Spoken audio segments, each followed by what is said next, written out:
Dear students, हमारी class 7 है। 7th class subject हमारा जो है उर्दू है। उर्दू में आज हम क्या लिखेंगे? वाहिद के जमा लिखेंगे। क्या लिखेंगे? वाहिद के जमा। जैसे क्या है? वाहिद है सदका, तो सदका की जमा क्या आएगी? सदकात। क्या आएगी? सदकात। इस तरह है कलमा, कलमा की जमा आएगी कलमात। क्या आएगी? कलमात। फिर आ गया गुजारिश, गुजारिश गुजारशात। मामला, मामलात, मामला की जमा क्या आएगी? मामलात। वक़्त, वक़्त औकात, वक़्त औकात। इसी तरह से है मौका, मौका मुआका, मौका के जमा क्या आएगी? मुआका। तकलीफ, जैसे तकलीफ है, तकलीफ की जमा क्या आएगी? तकालीफ। क्या आएगी? तकालीफ। अज़म, अज़म की जमा आएगी अज़ाइम। क्या आएगी? अज़ाइम।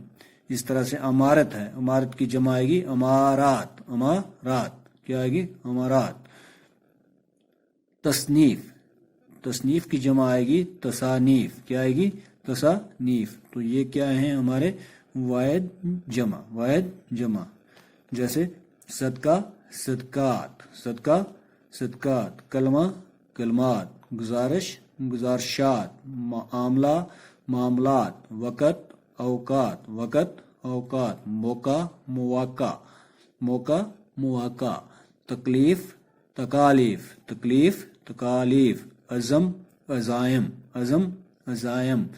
अमारत, अमारात, अमारत अमारात। तसनीफ, तसानीफ, तसनीफ तसानीफ। ये क्या है? वाहिद जमा। तो इसी तरह से आपको अपनी कॉपी पर जैसे ये लिखे हैं वाहिद जमा, इसी तरह से आपने अपनी कॉपी पर लिखने हैं वाहिद जमा कम से कम कितने? 20 से 25, 20 से 25 वाहिद जमा लिख के अपनी कॉपी पे रखने हैं। तो आज के लिए आपका इतना ही काफ़ी है। वस्सलाम।